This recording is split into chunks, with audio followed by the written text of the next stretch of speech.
As-tu déjà pris le temps de te demander pourquoi Dieu, qui est amour, miséricorde et pardon, ne pardonnera jamais Satan? C'est l'un de ces mystères qu'on entend depuis l'enfance, mais que peu osent vraiment explorer en profondeur. Après tout, si le voleur sur la croix a été pardonné dans ces derniers instants, pourquoi cela ne s'applique-t-il pas au plus grand des pécheurs? Cette question a troublé des théologiens, des chercheurs, et même des gens simples qui veulent juste mieux comprendre la justice divine. Qu'est-ce que Lucifer a bien pu faire de si grave pour être exclu à jamais du plan de salut? Était-ce simplement de l'orgueil, ou y a-t-il quelque chose de plus profond et bouleversant derrière cette histoire? Dans ce contenu, nous allons explorer l'origine de la rébellion céleste, révéler pourquoi le pardon n'est même pas une option pour Satan, et te montrer comment tout cela impacte directement ta vie aujourd'hui. Prépare-toi à voir le monde spirituel autrement avec plus de clarté, plus de respect, et surtout, plus de conscience. Si tu as déjà cherché des réponses et n'as trouvé que le silence, c'est maintenant le moment de comprendre vraiment. Et à la fin, il se pourrait bien que cette histoire parle plus de toi que du diable lui-même. Lucifer était tout ce qu'un être créé pouvait être glorieux, sage, beau et parfaitement aligné avec la volonté de Dieu. Et c'est justement là que le problème est né. L'orgueil a commencé à grandir là où on s'y attendait le moins dans le cœur de quelqu'un qui avait déjà tout. Il ne voulait pas seulement servir, il voulait régner. Et ce désir, discret au début, a été le point de départ de la plus grande rébellion spirituelle de tous les temps. On ne parle pas d'une simple erreur, de celle qu'on commet par ignorance. C'était une erreur consciente, pleine d'intention. Il savait exactement ce qu'il faisait en essayant de s'égaler ou même de se placer au-dessus du Créateur. C'est comme un employé qui tente de prendre la place du propriétaire de l'entreprise, sauf que là, les conséquences sont cosmiques. Le résultat, la chute, la séparation éternelle. Un gouffre spirituel sans retour. À partir de cette décision, Lucifer a cessé d'être un esprit ministre du ciel pour devenir le chef des anges déchus. La rébellion s'est propagée comme un feu dans de la paille sèche. Beaucoup l'ont suivi, séduits par ses paroles et attirés par l'idée d'autonomie. Mais aucun ne pouvait plaider l'ignorance. Tous ont agi en pleine connaissance de la vérité et ont quand même choisi de rejeter la souveraineté de Dieu. La racine de tout cela, l'orgueil. Simple, mais dévastateur. Un sentiment qui semble petit, mais qui a transformé un ange de lumière en Satan, l'adversaire. C'est pourquoi cette histoire est un avertissement, pas un mythe, mais un miroir. Le libre arbitre est un don, mais aussi un risque. Dieu, dans sa souveraineté, a choisi de ne pas créer des robots spirituels, mais des êtres avec une volonté propre, y compris les anges. Et c'est là que les choses deviennent sérieuses. Les anges ont été créés avec une connaissance pleine, c'est-à-dire qu'ils savaient exactement qui était Dieu, ce qu'il représentait et quelles seraient les conséquences de la désobéissance. Et pourtant, certains dirigés par Lucifer ont décidé de se rebeller. Contrairement aux humains, qui apprennent progressivement, les anges n'évoluent pas en sagesse. Ils ont été créés prêts. Ainsi, lorsque Lucifer a choisi de défier l'autorité divine, ce n'était pas un écart émotionnel, mais un acte rationnel et intentionnel. C'est comme quelqu'un qui, tout en connaissant parfaitement la loi, décide de la violer exprès, pas par faiblesse, mais par arrogance. Ce genre de faute porte un poids beaucoup plus profond. Beaucoup se demandent pourquoi Dieu a-t-il permis cela, justement parce qu'il respecte le libre arbitre. Sans possibilité de choix, il n'y aurait pas de véritable amour. Et voici le mystère, Dieu n'a pas créé le mal, mais il a créé des êtres libres, et c'est cette liberté qui a ouvert la voie à la rébellion. Un choix qui a changé non seulement la hiérarchie céleste, mais aussi l'histoire de l'humanité. Ce type de décision révèle quelque chose d'effrayant. Il est possible d'être en présence de Dieu, d'expérimenter sa gloire, et de le rejeter quand même. Pas par ignorance, mais par vanité. C'est pourquoi le péché de Lucifer et des anges déchus est si grave. Ils n'ont pas été trompés. Ils savaient ce qu'ils faisaient. Et cela change tout quand on parle de pardon. Le pardon de Dieu est réel, profond et puissant, mais il n'est ni automatique ni universel. Il existe une ligne fine entre l'erreur commise par ignorance et l'erreur consciente, délibérée, comme dans le cas des anges déchus. Ce qui rend le péché de Lucifer impardonnable, ce n'est pas seulement la désobéissance, mais le fait qu'il a agi avec une pleine conscience de tout ce qui était en jeu. Il n'y a pas eu de malentendu, seulement un rejet. Imagine une personne qui connaît toutes les règles d'un contrat, en profite, et puis le déchire et tente de détruire l'entreprise. cette personne ne peut pas revenir comme si de rien n'était. C'est exactement ce que Satan a fait. Il ne s'est pas simplement éloigné de Dieu, il a tenté de prendre sa place. La rébellion a été totale, intentionnelle, définitive. La Bible nous montre qu'il y a des péchés qui ne peuvent être pardonnés, et l'un d'eux est de résister de façon absolue à l'Esprit de Dieu. Les anges déchus n'ont pas simplement désobéi, ils ont rejeté la justice divine, le plan de salut et la souveraineté du Créateur. Il ne restait plus d'espace pour le repentir, non par manque d'occasion, mais par choix. Et Dieu, étant juste, ne force personne à revenir. C'est pourquoi, contrairement à l'humanité, qui lutte encore, trébuche, se repent et cherche la rédemption, les anges déchus ont déjà scellé leur destin. Ils n'ont pas été trompés par des mensonges ou des faiblesses humaines, ils ont simplement dit non à Dieu en toute conscience. Voilà pourquoi, même s'il est amour, Dieu ne les pardonne pas. Le péché impardonnable n'est pas une question d'erreur, mais de rejet total du repentir. Les anges ne sont pas des personnages de contes, de fées, ni des êtres jouant de la harpe sur des nuages. Ils sont réels, puissants, et jouent un rôle fondamental dans l'ordre divin. Créés par Dieu, ce sont des esprits au service du Très-Haut Messager, protecteurs, exécuteurs de sa volonté. Ils ne dorment pas, ne vieillissent pas, ne meurent pas. Leur existence est continue et leur mission est claire, servir le Créateur avec une obéissance totale. Contrairement aux humains, les anges ne passent pas par un processus d'apprentissage ou de maturation spirituelle. Ils ont été créés avec un degré de connaissance complet, comprenant parfaitement qui est Dieu et ce qui l'attend. Cela les rend hautement qualifiés pour leur mission, mais aussi pleinement responsables de leur choix. Il n'y a pas de zone grise pour un être angélique. Il sert ou il se rebelle. Ils ne possèdent pas de corps physique comme les nôtres, mais peuvent se manifester visiblement lorsque Dieu le permet. Ce sont les anges qui ont annoncé la naissance de Jésus, délivré les prophètes du danger et même réconforté le Christ à Gethsémani. Ils sont partout, même s'ils sont invisibles.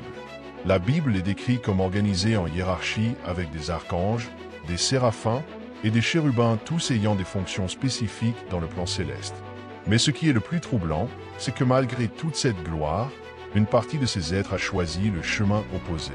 Et parce qu'ils l'ont fait en toute conscience, ils sont devenus les anges déchus. Le contraste entre la nature sainte des anges et la corruption de ceux qui ont suivi Satan souligne à quel point la rupture a été profonde. Et pourtant tout cela reste sous le contrôle de la souveraineté de Dieu. Quand on parle de repentance, on pense généralement à quelqu'un qui prend conscience de son erreur, en souffre et décide de changer. Mais dans le cas des anges déchus, cette possibilité n'existe tout simplement pas. Pourquoi ? Parce que leur rébellion n'a pas été le fruit d'un moment de faiblesse, mais un rejet total, conscient et définitif de la souveraineté de Dieu. Ils n'ont pas trébuché, ils se sont jetés dans l'abîme en toute connaissance de cause. Cette différence est fondamentale. Alors que nous, les humains, sommes en apprentissage constant. Les anges ont été créés avec une connaissance totale et une nature spirituelle immuable. Quand Lucifer a décidé de s'élever, ce n'était pas pour tester les limites, c'était une déclaration de guerre contre le Créateur lui-même. Et ceux qui l'ont suivi ont fait de même. À partir de là, il n'y a plus de place pour le changement, même s'ils le voulaient. Le mal est devenu une partie de ce qu'ils sont. C'est comme s'il avait brûlé le pont derrière eux. Leur rébellion n'était pas seulement un choix, c'était une transformation. Ils sont passés d'épris de lumière à agents du chaos, et cela les a séparés éternellement de la présence de Dieu. Il n'y a pas de véritable repentance sans soumission, et ces êtres ont déjà choisi leur trône, celui de la vanité, de l'orgueil, de l'autosuffisance. Cette réalité peut sembler dure, mais elle révèle un principe puissant à grande lumière, grande responsabilité. L'irréversibilité de la rébellion angélique sert d'avertissement pour nous tous. Tout ne peut pas être défait. Certaines décisions ont un poids éternel.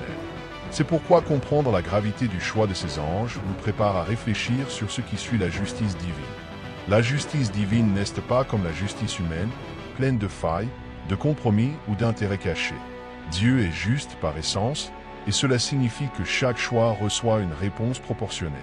Dans le cas des anges déchus, cette justice se manifeste de manière directe, séparation éternelle d'avec Dieu. Non par cruauté, mais parce que sa sainteté ne peut coexister avec une rébellion aussi délibérée. La Bible décrit un destin clair pour ces êtres, le feu éternel, préparé spécialement pour le diable et ses anges. Ce n'est pas une punition improvisée, mais la conséquence naturelle de celui qui rejette totalement la source de la vie. C'est comme débrancher un appareil et espérer qu'il fonctionne encore. Lorsqu'un être se déconnecte volontairement de Dieu, la fin inévitable est les ténèbres. Mais attention, Dieu ne condamne personne de force en enfer. Il ne fait que confirmer ce que chacun a choisi. Lucifer et les siens savaient ce qu'ils faisaient. Ils connaissaient le prix. La justice divine ne fait que maintenir l'équilibre de l'univers où le bien et le mal ne peuvent partager le même trône. Et cela doit susciter en nous une crainte respectueuse, celle qui protège et non celle qui paralyse.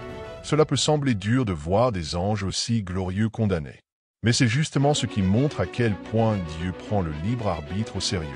Il ne force pas l'amour, il n'impose pas la fidélité. La punition éternelle est la moisson d'un choix éternel. Et face à cela, une question se pose inévitablement: pourquoi?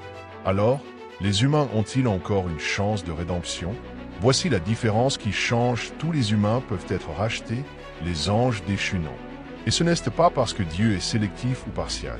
C'est parce que l'être humain a été créé avec un parcours fait d'apprentissage, de doute, de croissance, souvent d'ignorance spirituelle. Nous trébuchons, nous échouons en essayant de bien faire, nous sommes trompés, nous vacillons, mais nous pouvons aussi vraiment nous repentir et changer de direction. Les anges, comme nous l'avons vu, ont été créés avec une connaissance complète.